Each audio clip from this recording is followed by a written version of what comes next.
Hello and welcome to Lecture 5 on Chapter 5. The title of this chapter is Global Political Structures and Processes. So this chapter is concerned with political structures. A little caveat is that you could arguably say that all flows are political. The sort of mantra that came out of the second wave of feminism in the 20th century in the United States had said that the personal is political and that we need to expand our concept of politics, that everything is political and all our interactions are political at the micro level. And you could arguably say that's the case also at the macro level. But some examples of political flows would include the global flow of people. So there are people that are sort of migrant laborers. There's tourism. There's international business.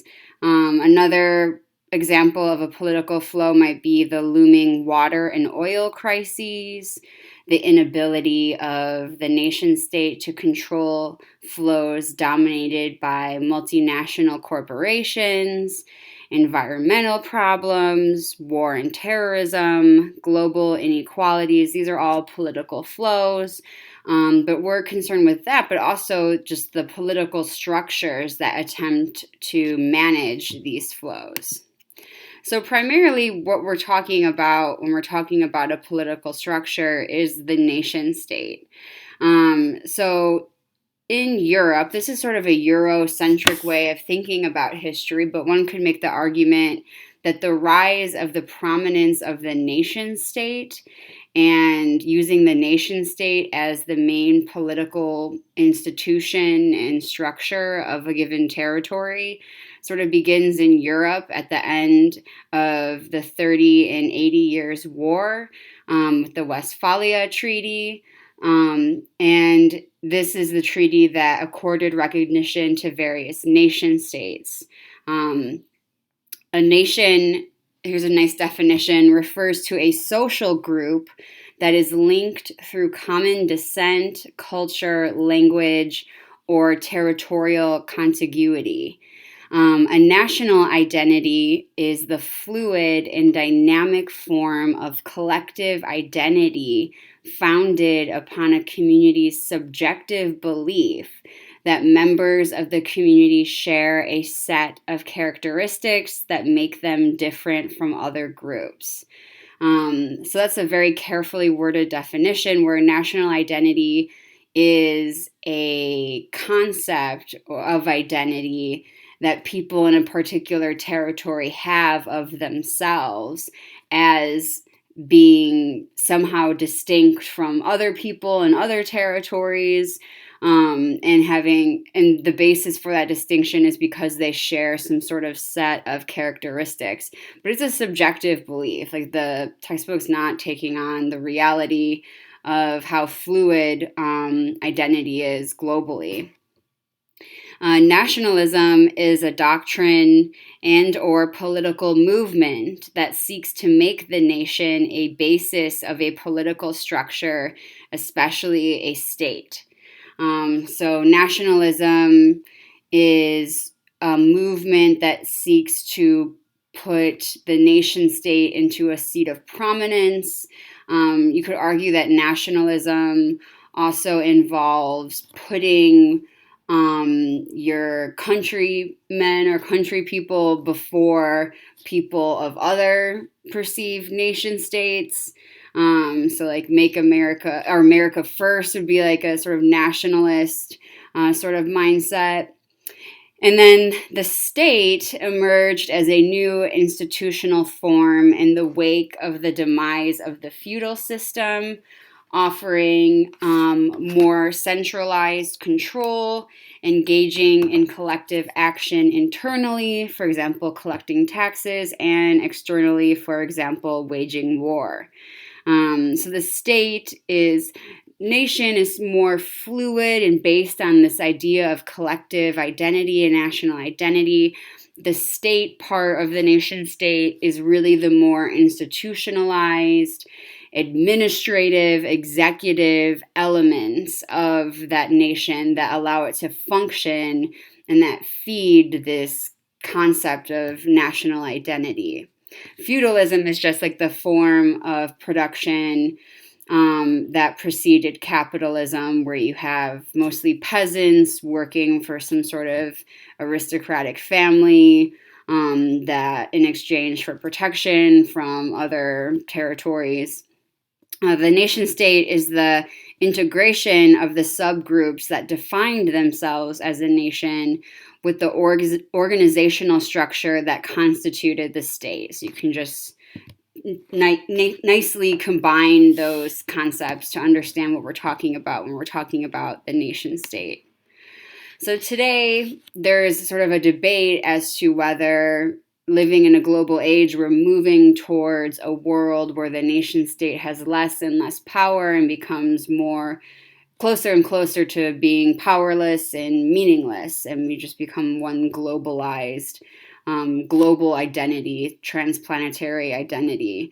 So some threats to the nation state that people perceive as moving us in that direction would be the prominence of the global economy and global economic flows, which control the nation state, flows of information, new social movements like the alter globalization movements that are grassroots movements, sort of people's movements, feminist movements, war, terrorists, criminals, drugs, etc. Weakened by growing power of global and transnational organizations like the European Union, global problems that need to be addressed on a global scale. A great example would be climate change. And the nation state, the textbook says that the nation state has never really been this like perfect container, but it seems to be becoming increasingly porous. Or you could argue just more interdependent on other nations' economies. I think like the economic argument is pretty strong here. The textbook talks about international human rights. These are rights that are sort of entitled to individuals that involve their right to life, security, and well-being. They're thought to be sort of universal. Therefore, the international community can and should intervene when a state violates human rights or when a violation occurs within a state border and the state does not take adequate action to deal with the violation. And this happens on numerous occasions where global, like the UN or a nation state like the United States tries to intervene in another territory on the basis of protecting human rights. So in defense of the nation state, in defense of the idea that the nation state in its power isn't going anywhere and that we are still moving to a future where there are distinct nation states trying to cooperate and compete with one another, so one would argue that the role of the nation state is actually increasing due to threats of terrorism, economic globalization leading to problems like outsourcing. That's when companies outsource or move jobs overseas where they can get cheaper labor. The current economic crisis, threats to national identity due to immigration, and the spread of global diseases. You can really see this with immigration, where this is happening not just in the United States, but also in Europe, with the flow of refugees from Syria into Europe, that there are often within a nation state a fear of a threat to national identity, a sort of a more indigenous national identity that is being and this threat is posed by immigrants who do not share the same set of characteristics as people of a given nation state coming in and sort of taking over or having too much power and influence in the territories. You can see that anxiety, not just in the United States, but also throughout Europe with sort of some of these more right-wing populist movements. imagined community. So this is what Benedict Anderson referred to the nation state as. That the nation state is not natural. Like, these national identities are constructions. They're not real. There aren't real lines, and the territories aren't real. The boundaries aren't real. And the idea that certain people share a set of characteristics in really organized ways is sort of a construction, according to Anderson. So again, national identity is a social and political construction.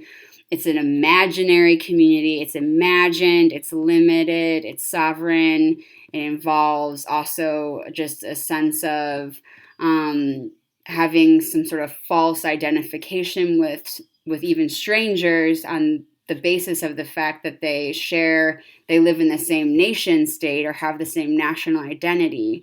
And he says what really led to the rise of this concept of perceived national identity linked to the political structure of the nation state was print capitalism in the 19th century. And with print capitalism, you see all sorts of propaganda amplifying national identity, particularly in the United States and throughout Europe. This wasn't in the textbook, but Anderson makes the case that nationalism is inherently immoral. So if you accept the premise that all human beings and all human life are of fundamentally equal value, nationalism is a distortion of that because you care more for a stranger because they are they also reside in the same nation state more than a stranger on the other part of another part of the world. And that doing that, caring more for a stranger just because you share a national identity, is the sort of distortion of the reality that all human life is of equal value. So that's an argument he makes in his work as well. So some changes in global nation-state relations.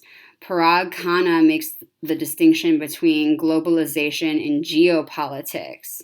So globalization involves free flows, especially of an economic nature.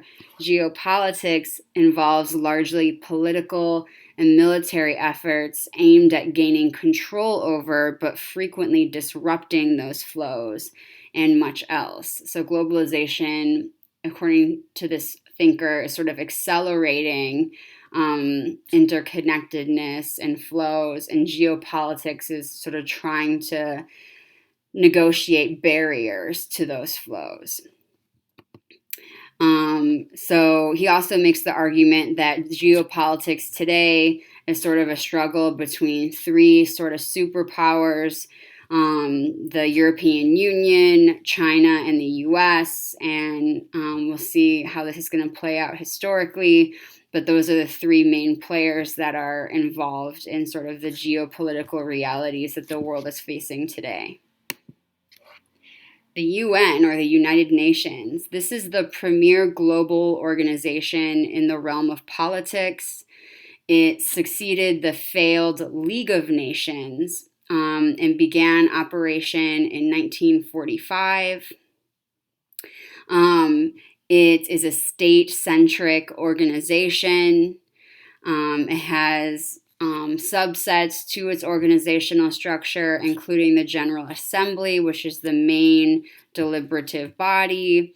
And then you also have the Security Council, which is concerned with maintenance of international peace and security.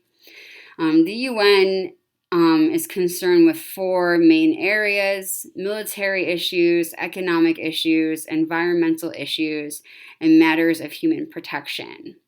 To give you an idea of how powerful it actually is, like how much oomph it has behind it, its budget is only 0.0% that of the budget of the US government, which is why often the US does things that are contrary to sort of the consensus of what the UN would want the United States to do. The Group of Eight, you might have heard of the G8 summit. So originally the group of 8 was originally a group of 6: France, Germany, Italy, Japan, the United Kingdom, and the US. And then Canada joined in 1976 and Russia in 1998. So at the G8 summit, these countries address a range of economic and political issues. Many people criticize the group of 8 because it is no longer representative of the world's most important economic powers. So, like, where's China in this? And also, it's been criticized for pushing a neoliberal agenda. Some more regional political organizations. You have the Organization of American States, or the OAS, which was established in 1948. And this includes Central and Latin America, Cuba, and the US originally, but now also Canada and other Caribbean states. Cuba was suspended in 1962. And sort of how relations have played out within this organization is that there's strain between the US and everybody else. Another regional political organization is the Association of Southeast Asian Nations. This was originally Indonesia, Malaysia, the Philippines, Singapore, and Thailand, but now also Brunei, Vietnam, Laos, Myanmar, and Cambodia. They're concerned with development and sovereignty within the region. And more recently, it seems to be more concerned with attracting foreign investment. In Africa, you have the African Union, or the AU, and this is an organization that succeeded the Organization of African Unity that began in 1963. And with this succession, you see a move from focus on Pan-Africanism, or one African holistic identity and collective self-reliance, to a focus on benefiting from globalization and avoiding its adverse effects. Another concept that we need to look at is the concept of civil society. So this rests on the distinction between the market and the state and the family and this civil society. And it's a 20th century innovation, a way of conceptualizing society as a whole, usually associated with Antonio Gramsci. Gramsci is a Marxist thinker.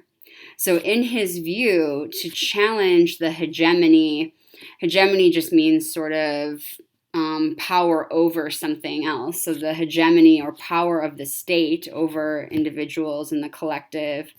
And the state, by the way, is controlled by the market, which in turn dominated the family. So in order to challenge this hegemony, the opposition had to gain positions in civil society. So civil society would include universities, the media, other organizations, arguably like nonprofit organizations. So the opposition had to sort of infiltrate civil society in order to generate new ideas to counter the hegemonic ideas of the capitalist economic system. Much of the contemporary alter globalization movement is not an integral part of global civil society.